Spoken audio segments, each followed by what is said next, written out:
Hi friends, welcome to our channel investing with Dhan. दोस्तों, अभी recently हमने एक वीडियो किया था जहां पर मैंने आपके साथ डिस्कस किया था कि इमरजेंसी फंड क्या होता है। रादर मैंने आपको ये बताया था कि लिक्विड फंड्स क्या होता है और लिक्विड फंड्स में हमें इमरजेंसी के लिए पैसा क्यों पार्क करके रखना चाहिए और लिक्विड फंड के प्रॉज एंड कॉन्स क्या होते हैं, रिटर्न्स क्या होते हैं, रिस्क कितना होता है और किस टाइप की सिक्योरिटीज वो होल्ड करते हैं। बाय द वे, अगर आपने वो वीडियो अभी तक नहीं देखा है तो उसका लिंक आपको नीचे डिस्क्रिप्शन में मिल जाएगा, आप वो वीडियो जरूर देखिएगा। उस वीडियो पे हमें बहुत सारे क्वेश्चंस आए, बहुत सारे जेन्युइन डाउट्स आए कि इमरजेंसी फंड मुझे कितना रखना चाहिए। ऑल्दो मैंने उस वीडियो में डिस्कस किया था कि आपको इन जनरल इमरजेंसी फंड कितना रखना चाहिए, सो 3 मंथ्स ऑफ योर इनकम या 6 मंथ्स ऑफ योर एक्सपेंसेस। लेकिन फिर जब वहां पर चैट्स में डिटेल में बात होना स्टार्ट हुई तो वहां पर मुझे लगा कि क्योंकि आप सभी लोग अलग अलग प्रोफेशन से बिलोंग करते हैं तो आपको उसके बारे में और डिटेल देनी चाहिए।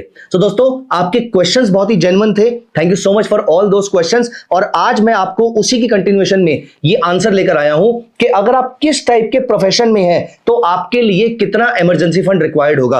अगर आप बिजनेस ओनर हैं तो आपको इमरजेंसी फंड कितना चाहिए, अगर आप जॉब में हैं तो आपको इमरजेंसी फंड कितना चाहिए, और अगर आप फ्रीलांसिंग में हैं तो फिर आपको इमरजेंसी फंड कितना रखना चाहिए। ये सारी चीजें और इमरजेंसी फंड मैं दोबारा डिस्कस करूंगा कि आप कहां कहां पे रख सकते हैं। तो इस वीडियो को एंड तक जरूर देखिएगा। And let me tell you one thing guys, this is a life changing video. Why I do not use this word very frequently, but I am calling it as a life changing video, क्योंकि हर किसी के लिए अगर कोई भी अपने पास emergency fund maintain करके नहीं रखेगा तो आपको याद होगा बागबान मूवी में अमिताभ बच्चन का जो सीन था वो हम सबके साथ हो सकता है। इसीलिए आपको इमरजेंसी फंड हमेशा मेंटेन करके रखना है, ऐसा बुरा सिचुएशन किसी के साथ ना आए। इसीलिए वीडियो बहुत ज्यादा इंपॉर्टेंट है, एंड तक देखिएगा और अभी कभी वीडियो को लाइक भी कर दीजिए, because this is going to be really interesting and important video and a very very informational one, very very educational one. That is my assurance to you. तो दोस्तों, यहां पर हम आगे बढ़ते हैं। सबसे पहला क्वेश्चन ये आता है कि इमरजेंसी फंड क्या होता है। ऑल्दो हम ये पहले से डिस्कस कर चुके हैं, लेकिन मैं स्टिल डिस्कस कर लेता हूं।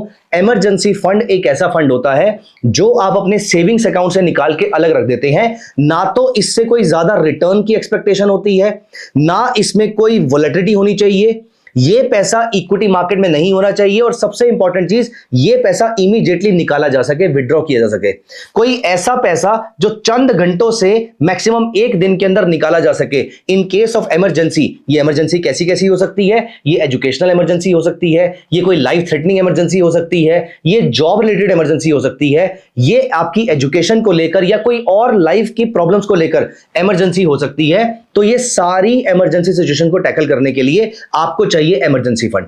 इमरजेंसी फंड कहां पर रखना है वो मैं आपको वीडियो के एंड में बताऊंगा, लेकिन अभी के लिए पहला क्वेश्चन ये है कि इमरजेंसी फंड में कितना पैसा होना चाहिए। दोस्तों, यहां पर एक पेपर पेन उठा लीजिए और अपने प्रोफेशन के अकॉर्डिंग डिसाइड कीजिएगा कि आप कौन सी कैलकुलेशन में फिट बैठते हैं, कौन से क्राइटेरिया को आपको फॉलो करना चाहिए। सो दोस्तों, पहला, अगर आप बिजनेस ओनर हैं, मतलब आप कोई बिजनेस चलाते हैं, तो यहां पर जनरल वे में तो मैंने लास्ट टाइम बोल दिया था कि आपको इमरजेंसी फंड चाहिए आपके 6 महीने के एक्सपेंसेस का, लेकिन नहीं। अब यहां पर अगर आप बिजनेस ओनर हैं तो आपके 2 घर हैं, एक आपका जो एक्चुअल घर है और एक आपका जो ऑफिस है, वहां के एम्प्लॉयज भी तो आपका घर ही है। लेकिन कभी कभी ऐसा होता है कि हमारा सिक्लिकल बिजनेस होता है और हमें बिजनेस नहीं आ पाता, हमारा रेवेन्यू नहीं आता है।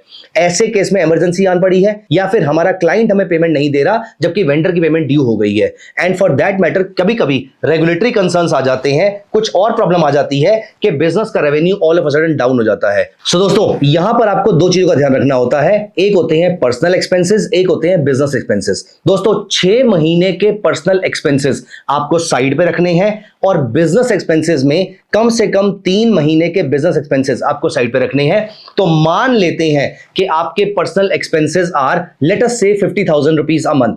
तो मान लेते हैं कि अगर आप मेट्रोपॉलिटन सिटी में रहते हैं तो 50,000 से 70,000 पर मंथ के आसपास का आपका एक्सपेंसेस होता है। Even on the higher side, if you assume let us say 70,000 rupees a month, ये मैं हायर साइड पे ले रहा हूं। अगर आप टियर 2 या टियर 3 सिटी में रहते हैं, then for a family of 3 और 4 even 50,000 is more than sufficient. लेकिन टियर 1 सिटी में आने पर यह खर्चा बढ़ जाता है, और अगर आपकी फैमिली में 4 लोग हैं, न्यूक्लियर फैमिली है आपकी, तो यहां पर आपको 70,000 रुपीज तक खर्च करने पड़ सकते हैं। अब ऑफ कोर्स ये नंबर मुंबई में अलग हो सकता है, बैंगलोर में अलग हो सकता है, पुणे, दिल्ली, गुड़गांव, हर जगह पे अलग अलग हो सकता है, लेकिन मैंने एक बॉल पार्क नंबर ले लिया 70,000 रुपीज। सो 6 महीने के एक्सपेंसेस 70,000 के according, which is 4,20,000 rupees, plus apart from this 3 महीने के बिजनेस एक्सपेंसेस।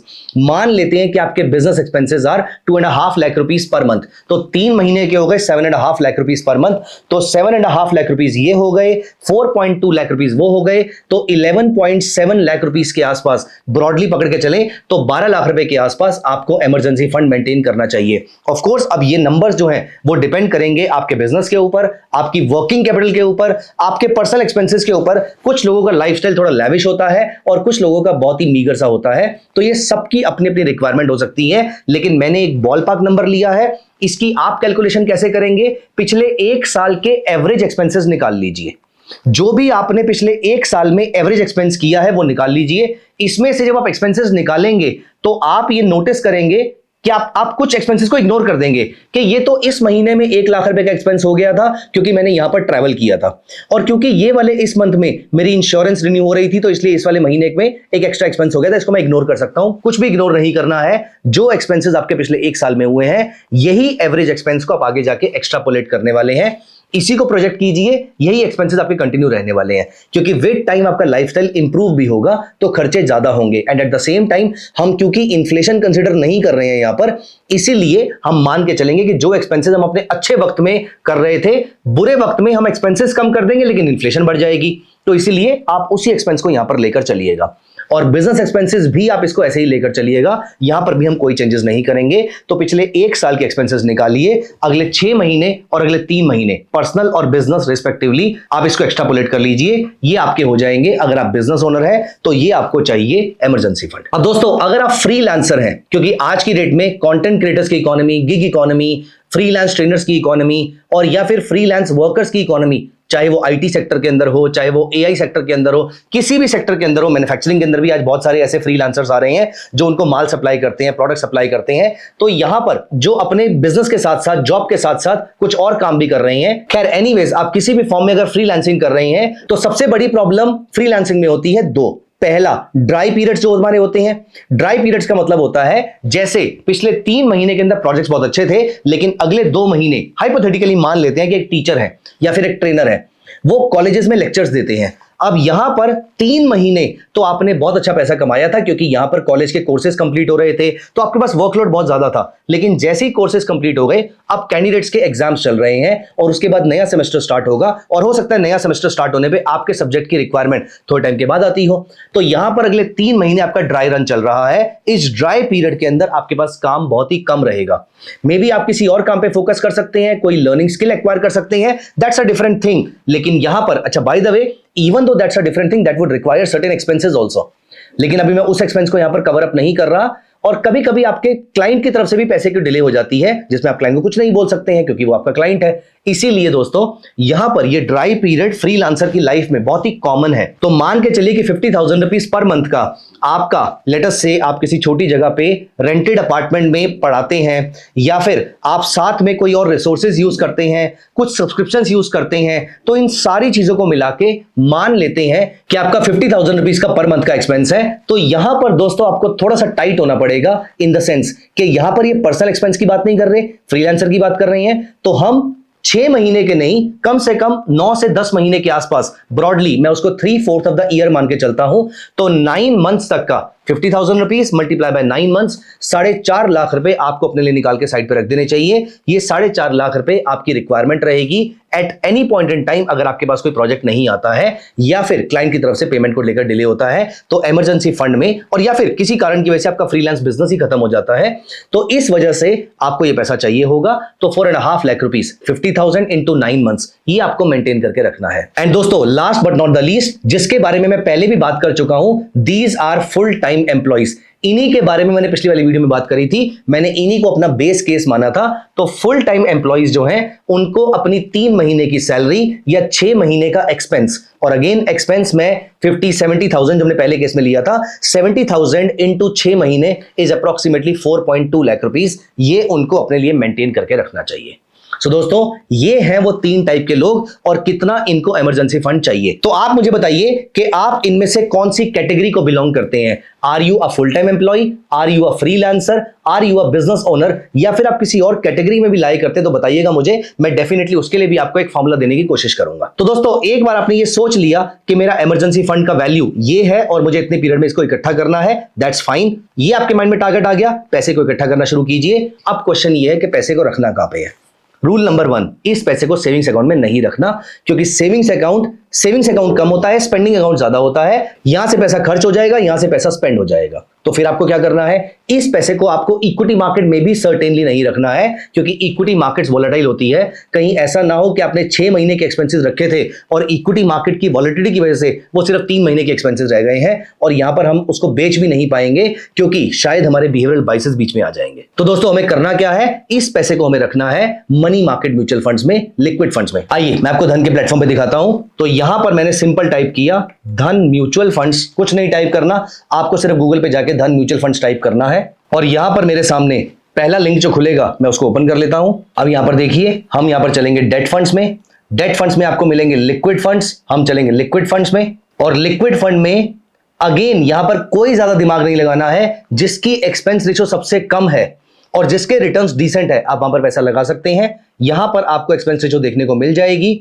फॉर एग्जाम्पल मैं इनमें से किसी एक फंड पे क्लिक कर देता हूं, तो यहां पर आप नोटिस कीजिए इस फंड का CAGR इज 5.93% और expense ratio of the fund is 0.25%। यहां पर वैल्यू रिसर्च के अकॉर्डिंग इसकी रेटिंग जो है वो 2 स्टार है। आई वुड सजेस्ट यू, धन ने आपके लिए एफर्ट किया है जहां पर आपको इन सारे फंड्स की रेटिंग मिल जाएगी। दोस्तों इनमें से जिसकी रेटिंग अच्छी आ रही हो आप डायरेक्टली उसमें इन्वेस्ट कर सकते हैं। यहां पर नोटिस कीजिए महिंद्रा मनुलाइफ लिक्विड फंड जो है उसकी रेटिंग 4 स्टार आ रही है और उसका एक्सपेंस रेशियो 0.14% है और इसका CAGR इज 5.68%। तो यहां पर लास्ट 3 साल का CAGR इज 7.10% और पिछले 1 साल का जो रिटर्न है वो 7.22% का है। तो दोस्तों सिंपल यहां पर आप 4 स्टार और 5 स्टार फंड्स को सिलेक्ट कीजिए। सबसे कम एक्सपेंस रेशियो, ऑलरेडी ये स्टार मार्क्ड वाले जो फंड्स हैं they would have taken care of that, लेकिन स्टिल आप देख लीजिएगा कि एक बार एक्सपेंस रेशियो कम होगी। आपने इस पैसे को यहां पर इन्वेस्ट करना है, आपने कुछ नहीं करना है, सिंपल इस फंड पे जाके यहां पर अपना नंबर डालना है, अपना अकाउंट ओपन करना है and you can start investing here without any delay. आप यहां पर अपनी इन्वेस्टमेंट स्टार्ट कर सकते हैं। रादर मैं ये नहीं कह रहा कि विदाउट एनी डिले आप अपनी इन्वेस्टमेंट स्टार्ट कर सकते हैं, मैं ये कहना चाहता हूं कि इमरजेंसी फंड के लिए तो विदाउट एनी डिले अपनी इन्वेस्टमेंट को आज ही स्टार्ट करना शुरू कर दीजिए। इमीडिएटली अगर आपके पास धन के प्लेटफॉर्म पे म्यूचुअल फंड्स नहीं है तो अभी के अभी आप डायरेक्ट म्यूचुअल फंड्स परचेज कीजिए यहां पर और अपनी इन्वेस्टमेंट स्टार्ट कर दीजिए। दोस्तों यहां पर इमरजेंसी फंड में एक एक दिन का डिले बहुत भारी पड़ सकता है। आप चाहे उसमें आज आपके पास 50,000 रुपीज है, 1 लाख रुपए है, 2 लाख रुपए है, चाहे आपके इमरजेंसी फंड का सिर्फ 10% कॉर्पस आपके पास एक्स्ट्रा पड़ा हुआ है, लेकिन यहां पर इन्वेस्टमेंट करना शुरू कर दीजिए, क्योंकि इक्विटी की इन्वेस्टमेंट वेट कर सकती है, इमरजेंसी फंड को वेट नहीं करना चाहिए। तो दोस्तों ये थी कंप्लीट इंफॉर्मेशन इमरजेंसी फंड के बारे में। आपके कोई और थॉट्स हैं तो मुझे कमेंट्स में जरूर बताइएगा। I will be very happy answering all your questions, all your doubts. Thank you so much, bye bye, take care. Investments in the securities market are subject to market risk. Read all the related documents carefully before investing.